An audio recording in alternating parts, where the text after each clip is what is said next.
Halo guys, kembali lagi dengan saya Kali Masada dari Akademi Kripto. Di video kali ini, saya akan menjelaskan dan mengungkapkan gagasan saya pribadi mengenai top altcoins to buy di tahun 2024 dan possible ke tahun 2025. Saya tahu banyak teman-teman yang bertanya ya, kira-kira altcoin apa nih yang menarik? Saya mau diversifikasi ya sedikit aset yang saya miliki di luar dari Bitcoin. Pertama, saya ingin menyampaikan ke teman-teman bahwa semua informasi yang saya ungkapkan dan saya sampaikan di sini bukan ajakan menjual atau ajakan membeli atau nasihat keuangan. Saya hanya membagikan informasi yang ada saat ini sesuai dengan pemikiran yang saya miliki, dan kita tidak ya berinvestasi atau berafiliasi dengan apapun yang kita ungkapkan.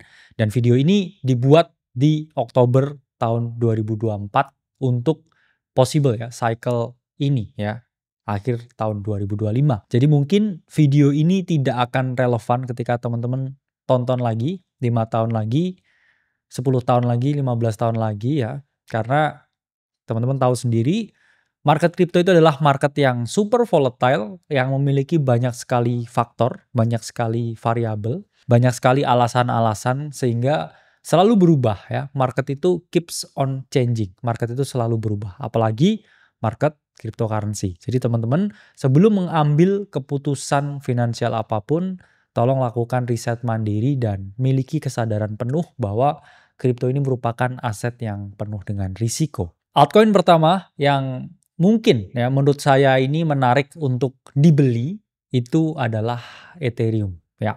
Ethereum merupakan kunci ya sebenarnya. Tapi balik lagi di crypto market semua itu serba berubah ya setiap saatnya. Kita selalu bilang bahwa Ethereum ini ratunya di kripto ya. Kalau Bitcoin ini kan raja, kalau Ethereum ini ratu.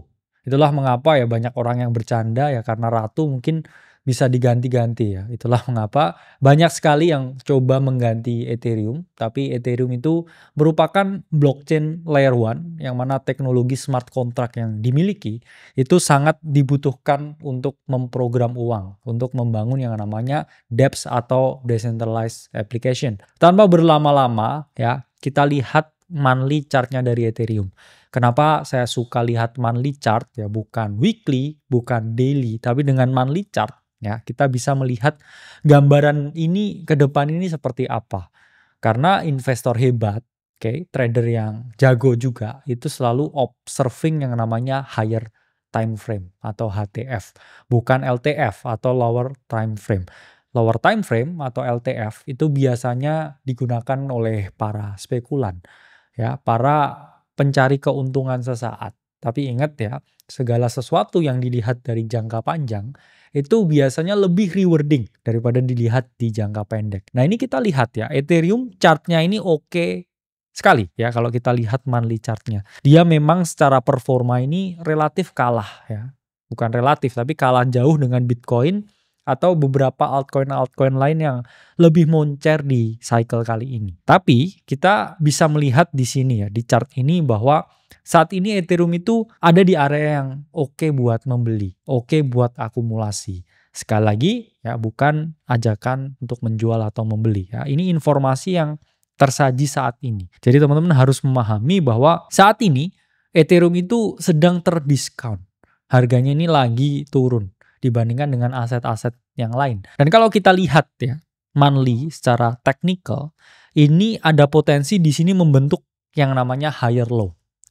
Atau titik rendah yang semakin tinggi. Kalau kita lihat ya, titik low-nya di sini, harga di sekitar 1.500, dan kemudian higher low di sini develop di sekitar 1.750.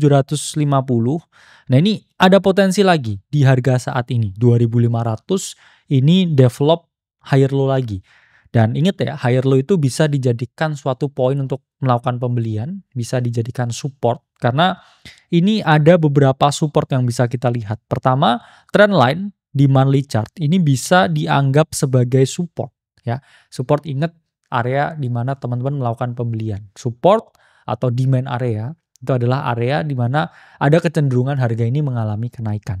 Ethereum pun ini juga kalau kita lihat ya, big candle di monthly ini ketika terjadi di awal 2024, ini pun bisa dibilang juga ya sebagai gap yang terisi kembali. Karena harga mengalami peningkatan dan dia revisit lagi big volume candle-nya di sini, membuat ini ya bisa dikatakan ya sebagai area yang cukup ideal buat akumulasi. Saya bilang akumulasi itu membeli bertahap dalam waktu yang nggak sekali saja ya. Dan kalau kita lihat juga ya di sini yang menarik, ini stokastiknya ada di area yang udah jenuh dijual. Apa maksudnya ya sudah terlalu banyak market participant yang menjual Ethereum dan kalau kita lihat ini ada yang namanya bullish divergence. Apa itu bullish divergence? Kita bisa melihat bahwa harga ini membentuk yang namanya higher low dan osilatornya malah kebalik ya. Osilatornya malah mengalami penurunan ketika harganya ini mengalami yang namanya kenaikan. Jadi ada potensi Ethereum ini kembali ke range 4.000-nya dan kalau kita ngomong sekarang di 2.500 ya berarti ada potensi kenaikan harga kurang lebih sampai 50%. Jadi menurut saya nggak ada salahnya ketika teman-teman mau diverse ke altcoins, Ethereum ini menjadi salah satu pilihan untuk diinvestasikan ya di cycle ini. Karena kalau kita lihat ya monthly chart-nya seperti ini juga sama ya. Konsolidasi, oke, dia udah sempat drop ketika akhir tahun lalu. Kemudian dia konsolidasi pada akhir tahun lalu, sama juga ya, September, Oktober, dan kemudian dia rally. Apakah ini ada potensi, ya kalau kita ngomongin chartnya, ya kita sebutnya dengan fractals atau fasad dari chart. Ya. Kita bisa melihat ya ada potensi di sini Ethereum mengulangi rally yang terjadi di akhir tahun yang lalu. Ya. Jadi dia bottoming, kemudian konsolidasi beberapa bulan, baru dia mengalami yang namanya rally. Selanjutnya kita lihat ya financial statement dari Ethereum. Ini data dari token terminal. Tidak bisa dipungkiri meskipun banyak sekali pesaingnya dari Ethereum sekarang. Tapi Ethereum itu merupakan altcoin dengan revenue tertinggi di market. Bahkan 365 hari terakhir dari token terminal ini revenue-nya mencapai 1,8 billion. Tapi ingat ya revenue itu sifatnya kotor. Nah di sini kita bisa melihat ya.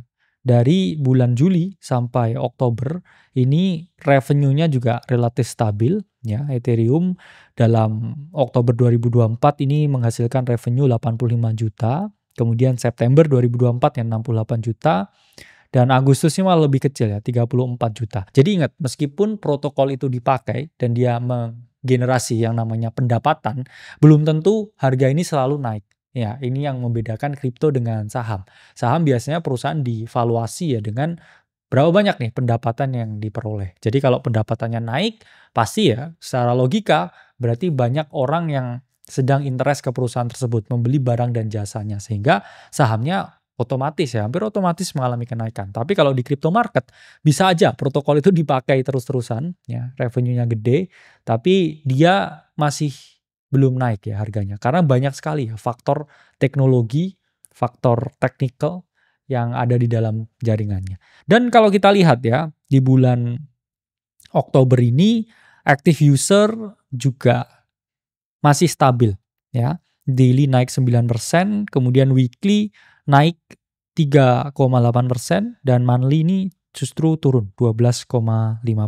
Jadi kenapa usernya relatif stabil? Karena usernya ya ini menggunakan protokol lain, menggunakan jaringan lain, menggunakan chain lain di mana mereka bertransaksi di sana. Jadi meskipun ini revenue-nya gede, tapi biasanya ya yang transaksi ini belum tentu retail, belum tentu kita semua yang pakai. Tapi bisa jadi ya institusi yang memanfaatkan DeFi atau decentralized finance atau mereka building project yang gede dan revenue-nya Ethereum jadi gede ya. Karena belum tentu ya sering dipakai retail itu dia ramah ya untuk institusi besar. Karena institusi besar ini biasanya cenderung menggunakan sesuatu yang lebih proven ya, yang network-nya lebih solid atau network-nya lebih terdesentral atau keamanan lebih tinggi ya. Mereka prefer sesuatu yang udah lama dan Ethereum juga memang pionir dari layer 1 dan juga smart contract. Ini data dari The Block menunjukkan jumlah active address di Ethereum Network. Artinya apa active address? Ini adalah user yang aktif ya, bertransaksi dan menggunakan Ethereum. Kalau kita lihat ya, di sini dari Juli sampai Oktober 2024, kita melihat yang namanya breakout pattern. Di mana ya, di sini kita melihat orang sudah mulai lagi ya aktif di jaringan Ethereum. Dan kalau kita lihat ya momentumnya ini, ingat ya, semakin banyak ya orang yang menggunakan, ya ada chance kalau ya harga tokennya ini juga akan mengalami yang namanya kenaikan. Ini adalah chart year to date, oke. Memang yang paling tinggi kalau kita lihat ini di Maret, ya ini Maret pun juga sesuai dengan harga Ethereum yang paling tinggi. Ya Bitcoin paling tingginya juga di Maret 2024, Ethereum juga paling tingginya di Maret 2024. Jadi kalau kita melihat tesis yang sama ya, active address udah mulai mengalami peningkatan, ya kita juga bisa mengasumsikan bahwa harga cepat atau lambat juga akan mengikuti mengalami kenaikan. Tapi ingat, belum tentu ya, karena bisa aja ya dipakai, oke, networknya ya, gain revenue, tokennya naik, tapi mungkin developernya jual. Ya mungkin ICO investornya dari awal ini jual juga. Jadi ini memang kripto itu multifaktor untuk kita memprediksi ya kenaikan harga. Saya sendiri nggak bisa memprediksi kenaikan harga, saya hanya bisa berasumsi dengan data-data yang ada, dengan informasi-informasi yang ada, dan saya harap teman-teman pun juga bisa membangun yang namanya intelligent thesis tentang keputusan keuangan yang teman-teman ambil sendiri. Selanjutnya kalau kita lihat ya di monthly ya transaction on Ethereum network ini relatif stabil dari Oktober 2023. Ini juga 12 bulan terakhir ya kita melihat bahwa relatif stabil ya yang menggunakan jaringan Ethereum kalau kita lihat di monthly chartnya. Jadi ya secara fundamental masih oke ya, revenue stabil, user stabil, kemudian memang nggak ada lonjakan yang signifikan ya. Karena banyak juga ya persaingan dari layer 1. Tapi Ethereum dari data The Block kita mengetahui bahwa transaksi yang terjadi di networknya itu relatif stabil. Nah kemudian kita lihat ya katalis yang membuat Ethereum ini sempat naik di awal tahun 2024 kemarin. Itu pertama ya karena ada possible ETF ya, the Exchange Traded Fund. Dan kedua adanya Dencun Upgrade, di mana Dencun Upgrade ini memang secara spesifik meningkatkan ya efisiensi jaringan Ethereum sehingga fee-nya ini menjadi lebih murah ya, fee-nya jadi turun. Dan kalau kita lihat ya di sini setelah Dencun Upgrade dilaksanakan di bulan Maret, kita lihat beberapa layer 2 protokol ya, Arbitrum, Base, Linea ya, OP dan kemudian zk Sync di sini mengalami penurunan ya transaction fee-nya. Jadi transaction fee-nya sempat sangat tinggi ya pre-Dencun, dan setelah Dencun dia mengalami yang namanya penurunan. Ini data dari Messari. Selanjutnya, kalau kita lihat TVL-nya atau Total Value Lock, Ethereum ini cukup meningkat ya, grew 8% karena adanya restaking protokol. Dan kita tahu yang mempelopori itu adalah agent layer, sehingga kalau kita ngomongin ya DeFi-nya Ethereum ini memang mayoritas ya dipakai oleh banyak sekali ya pemain besar atau protokol besar yang mau building di sana. Meskipun orang bilang gas fee-nya mahal dan lain sebagainya. Tapi mereka pun juga terus melakukan improvement dengan Dencun Upgrade ya. Kemudian ada Spectra Upgrade yang juga nanti akan datang juga. Jadi mereka terus mengefisiensikan jaringan yang mereka miliki.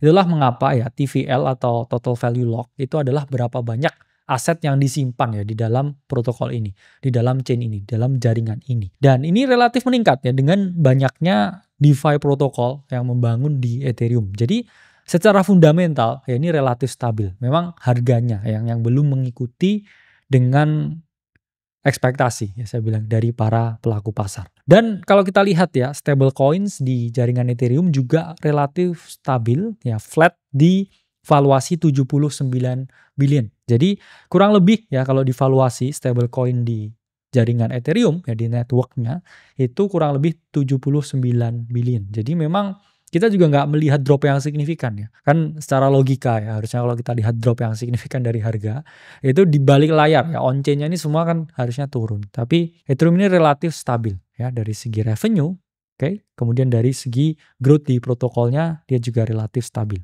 Nah, itu untuk Ethereum. Selanjutnya yang kedua, kita ngomongin ini pesaing yang paling dekat ya. Orang bilang-bilang terjadi flippening. Kalau kita bilang ini ya seperti kisah bawang merah dan bawang putih. Ya, bawang putihnya ini Ethereum yang kemudian tergantikan ya dengan si bawang merah. Atau yang kedua ini adalah Solana. Oke, Solana menawarkan sesuatu yang lebih murah ya, lebih retail friendly, lebih cepat. Sehingga orang-orang berpindah ya. Logikanya kalau ada suatu tempat yang pelayanannya lebih bagus, lebih cepat, lebih murah, ya orang berpindah ke sini ya. Orang-orang tertentu, ingat. Tapi kalau analoginya seperti itu, biasanya orang-orang yang kaya atau konglomerat misalkan, ya mereka kadang pakai tempat yang sepi ya, tempat yang lebih mahal nggak apa-apa, tempat yang aman dan bisa diandalkan ya. Tapi kalau yang kedua itu Solana ini memang lebih ramah buat lingkungan ya, buat para retail. Oke, kedua ini adalah Solana. Pertama kita lihat weekly chart-nya dari Solana. Saya bilang ada potensi breakout. Oke, kalau teman-teman lihat series margin call, kita udah sering ya ngomongin Solana di range 120 bahkan ketika dia di low. Dan sekarang udah di 175 sekian ya. Jadi teman-teman yang sering lihat margin call udah lihat run up-nya Solana dari 120 ke 175. Dan kalau kita lihat ya weekly chart-nya, dia mengalami yang namanya breakout. Jadi ini adalah pola continuation ya di top wedge-nya, oke. Dia mengalami breakout. Ya, di sini titik high, ya, kemudian lower high. Ketika dia di sini break dan lower high-nya ini terinvalidasi, ya, yang ada di range ini, ada peluang ya dalam jangka menengah ya, ini Solana ke 200 dan dalam jangka panjang ya proyeksi kita top of the cycle ya Solana ini setidaknya ya kalau Bitcoin run up lagi, not financial advice, tapi ada peluang dan juga ada chance sebenarnya Solana ini sampai ke $350. Jadi weekly ya relatif oke buat membeli, tapi ingat ya Ethereum tadi terdiskon. Tapi kalau Solana ini trending up dan ada possible kenaikan. Jadi ketika teman-teman beli sekarang ini bukan beli kalau dari technical ya sesuatu yang terdiskon, tapi sesuatu yang memang udah relatif ya chase the trend ya, chase the pump. Tapi belum terlalu pump juga ya sebenarnya kalau kita lihat dari siklus market. Selanjutnya kita lihat financial statement dari Solana. Nah ini yang sangat menarik ya. Kenapa? Karena ini di bulan Oktober. Kita lihat revenue-nya Solana ini naik ke 98%. Menjadi 23 juta US dollar. Ya, jadi bayangin ya teman-teman dari bulan September ya Solana ini revenue-nya 11,7, sekarang 23,18 juta. Ya, naik 2 kali lipat. Ya ini sama aja kalau teman-teman ini punya toko jual beli makanan ya. Omsetnya 100 juta terus kemudian bulan depannya itu jadi 200 juta ya, naik 2 kali lipat. Ini menunjukkan apa? Ya kalau orang yang datang ke tokonya teman-teman itu rame. Ini sama dengan Solana. Berarti orang yang bertransaksi di Solana ini jauh lebih banyak. Ini bayangkan ya, Bank A, oke, ini mungkin transaksinya 1 bulan ya 10 triliun, tiba-tiba bulan depan jadi 20 triliun. Itu menunjukkan ya orang yang bertransaksi di bank tersebut itu naik 2 kali lipat. Bayangkan ya, itu kenaikan yang sangat-sangat signifikan. Dan kalau kita lihat ya, revenue-nya ini terus mengalami peningkatan ya. Agustus ini hanya 15,5 juta. Sehingga kalau revenue-nya meningkat, berarti kan yang menggunakan ini kan semakin banyak. Usernya kan tambah banyak. Nah ini kita lihat ya. Usernya monthly-nya yang aktif itu meningkat 49,9%. Ya, dari 60,13 juta user ke 90,11 juta user. Jadi omset naik ya jelas usernya naik. User naik kemudian omsetnya bisa jadi naik. Jadi teman-teman harus melihat kalau altcoin itu adalah perusahaan. Ya, sama seperti bank. Ya, sama seperti tempat hiburan. Ya, sama seperti toko kelontong. Ya, selalu ada yang bertransaksi di sana. Jadi sangat naif kalau teman-teman berpikir ya, oh kripto ini nggak ada fundamental dan lain sebagainya. Ya ini ada laporan keuangan ya nyatanya. Oke, ini teman-teman bisa dapatkan dan juga lihat di token terminal. Nah itulah mengapa kalau kita lihat ya di sini number of active addresses on Solana Network ya ini mengalami kenaikan yang signifikan ya. Kita bilang ini parabolik. Oke, dari run-nya di Oktober, ya ini dia mengalami kenaikan yang sangat tinggi. Ya, saya bilangnya fasenya parabolik. Kalau Ethereum tadi di sini, ya, dia mencoba breakout, oke, aktif address-nya dan ada kemungkinan chance-nya dia mengalami kenaikan. Tapi kalau Solana ini fasenya bukan kenaikan lagi, ini parabolik ya, kenaikan yang hampir bisa dibilang ya tegak lurus. Jadi memang ya revenue-nya didukung oleh semakin banyaknya orang yang bertransaksi di network-nya. Dan total fee ya yang dibayarkan ke Solana pun juga terus mengalami kenaikan. Ini data yang teman-teman bisa lihat ya secara gratis di The Block. Dan tadi saya ungkapkan ya bahwa Ethereum ini memang kurang retail friendly, tapi para pemain besar ini banyak yang pakai.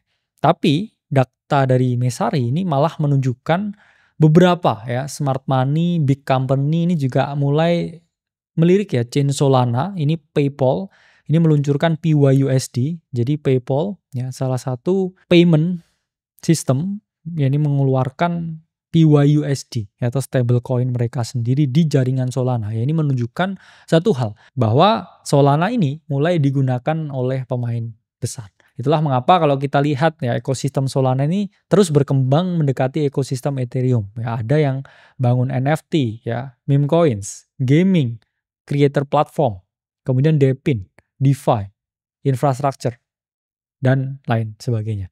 Jadi ini sudah sangat lengkap ya ekosistem dari Solana. Solana tempatnya juga relatif murah ya dan inilah yang membuat ya para developer ini akhirnya mereka membangun di atas jaringan Solana. Ngomongin keunggulan, selalu ada kelemahan. Kelemahannya ini Solana ini relatif tersentral. Artinya apa? Ya jumlah validator aktifnya ini sangat sedikit. Kalau kita lihat dari Nakamoto Coefficients ya, ini ada di level 20. Padahal blockchain itu dikatakan terdesentral. Ya ini kalau at least ya harusnya ada 30 di Nakamoto Coefficientnya. Jadi sekarang di bawah 1000 ya aktif validator di Solana. Tentunya ini ya membuat ya kadang memang jaringannya ini mati ya. Kalau kita ngomongin 2021 ini sering sekali mati.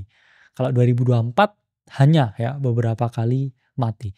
Jadi itu ya kita bilang memang Ethereum ini lambat, tapi saya nggak inget ya kapan Ethereum ini pernah mati. Itulah mengapa ya orang mending kadang ya bayar mahal tapi networknya nggak pernah mati. Karena kalau mati ini kan menimbulkan satu skeptisme, dua kekhawatiran ya dengan transaksi yang dilakukan. Oh, ntar duit saya hilang bagaimana ya dan lain sebagainya. Jadi ini kelemahan dari Solana ya. Selain kelemahan yang lain yaitu terlalu banyak venture capital. Ada kurang lebih 25 ya smart money yang backup Solana dan pasti mereka punya kepentingan yaitu adalah cuan. Ya, kadang kalau harganya naik pun ya mereka juga ada kemungkinan ya berbondong-bondong merealisasikan keuntungan mereka dan menjual ya Solana yang mereka miliki. Nah, itu untuk Solana. Selanjutnya yang ketiga, ya ini juga sama-sama layer 1 dan ini adalah Tron atau TRX. Pasti teman-teman tidak asing ya dengan Tron. Karena ketika teman-teman melakukan transaksi ya, mengirim USDT, itu hampir ya kita semua selalu menggunakan TRC20 atau jaringan yang dimiliki oleh Tron. Dan memang faktanya 80% ya transaksi USDT itu selalu dilakukan di jaringan TRC20. Jadi inilah mengapa secara fundamental sangat kuat. Karena saya tahu bahwa stablecoin itu satu sangat dibutuhkan, dua dan memang real use case ya. Teman-teman bayangkan jam 3 pagi bisa mengirim uang ke Kenya. Ya itu hal yang tidak bisa teman-teman lakukan ya, ketika teman-teman menggunakan traditional finance ya. Teman-teman bisa ngurus ya seminggu hanya untuk mengirimkan 100-200 dolar di Kenya. Tapi itu bisa dilakukan ya dengan teknologi blockchain dan juga jaringan chain yang dimiliki oleh Tron atau TRX. Dan sekarang kalau kita lihat monthly chartnya ini dalam fase yang namanya price discovery. Kita udah sering bahas ya di margin call, Tron ini dari 0,12, sekarang di 0,165. Memang kalau dia lagi price discovery, ya ini sulit menentukan topnya, kapan jualnya. Tapi ya dengan angka psikologis ya kita bisa melihat ya ada kemungkinan Tron ini ke 0,3. Oke, balik lagi, not a financial advice, teman-teman harus punya konsiderasi yang tinggi. Jadi saya ini bukan peramal, saya nggak bisa menentukan topnya market secara tepat. Ya, saya hanya menganalisa dengan data. Kenapa saya di sini buat 0,3 ya sebagai potensi target ya karena itu adalah Fibonacci extensionnya dan juga itu angka psikologisnya. Jadi memang kita ini melihat kecenderungan ini dari data dan informasi yang setiap saat itu selalu mengalami perubahan. Dan kalau kita lihat ya financial statementnya Tron ini relatif turun ya. Yang mana ini kita sebut ya ini jaringan pembawa air Tron ini. Karena kan liquidity itu liquid yaitu sama dengan air dan liquidity ya ini USDT yaitu pun juga sesuatu yang dikirimkan ya. Itulah mengapa ini kita bilang ya sebagai jaringan pembawa air. Nah, ini relatif merah ya sekarang. Revenue-nya ini dia turun 25% di Oktober 2024. Tapi kalau tadi lihat chartnya ya, chartnya naik loh, tapi revenue-nya turun. Oke, dan itulah kripto. Biasanya ya on-chain-nya ini bisa hijau semua ya, tapi harganya ini turun merah kayak Ethereum. Tapi kalau Tron financial statement-nya merah, tapi harganya ini naik. Dan kalau kita lihat revenue-nya ini sekitar 147 US dollar di Oktober 2024. Dan active user-nya ini cenderung tidak mengalami kenaikan atau stagnan. Nah, kalau kita lihat ya transaksi di Tron ini mengalami kenaikan yang sangat signifikan ya dari November 2023 ke Agustus 2024, di mana data dari Messari menunjukkan kenaikan transaksi DeFi sampai 487% quarter on quarter di jaringannya Tron. Jadi ada mini ya DeFi Summer di Tron karena adanya Sunpump ya. Jadi ini adalah platform pertama yang mana bisa memperdagangkan meme coin di sana. Sehingga banyak orang yang berspekulasi dan menggunakan ya quotes on quotes tempat bermain ini untuk mereka bertransaksi meme coin. Dan ini ya banyak sekali koin micin yang diluncurkan di Tron. Ya, data Messari menunjukkan di Agustus 2024 ini sampai 7.000 koin yang di-launch di TRX ya. Dan ini pun meningkatkan ya revenue-nya TRX ya sampai hampir 4 juta USD di sini. Dan setelah itu ya ini dia mengalami penurunan. Orang kembali lagi ke Solana. Jadi ini yang terjadi ya di market sekarang. Meme coins ini memang merajalela, orang euforia trading meme coins, dan kemudian main market seperti Bitcoin, Ethereum ini belum dilirik ya, sehingga kita belum melihat rally yang luar biasa tinggi. Karena semuanya liquidity-nya suck dan orang semua cenderung trading meme coin. Jadi lebih dari 89.000 token yang di-launch di Sunpump di kuartal 3 2024. Itulah mengapa kalau kita lihat ya active address-nya ini juga selalu mengalami peningkatan ya yang signifikan karena adanya transfer di antar wallet dan juga transaksi DeFi. Dan untuk jaringan ya USDT transfer volume sendiri dari 2023 tahun lalu sampai 2024 ini relatif stabil. Ini menunjukkan kalau Tron ini sangat digunakan ya, bahkan peaknya sampai 23 billion ya transfer volume USDT-nya. Ini jaringan yang sangat stabil dan setiap detik ya orang pakai ini untuk bertransaksi. Sangat-sangat tinggi ya. Itu tadi 3 altcoin yang menurut saya paling top ya untuk teman-teman consider beli di 2024 dan 2025 ini. Nggak harus langsung masuk dalam sekali waktu. Ingat selalu gunakan entry yang bertahap ya atau entry yang berkala. Jangan langsung masuk ya. Selalu gunakan pembagian yang tepat ya. Teman-teman bisa menggunakan metode DCA ya atau menggunakan entry yang dipisah-pisah untuk memperoleh ya average yang paling baik. Dan setelah presentasi ini selesai, saya bilang ya not anything I say is financial advice. Kripto adalah market yang memiliki risiko tinggi dan selalu terjadi perubahan setiap saat. Jadi teman-teman harus memiliki konsiderasi yang tinggi sebelum mengambil keputusan keuangan apapun. Saya Kali Masada dari Akademi Kripto. Semoga video ini bermanfaat.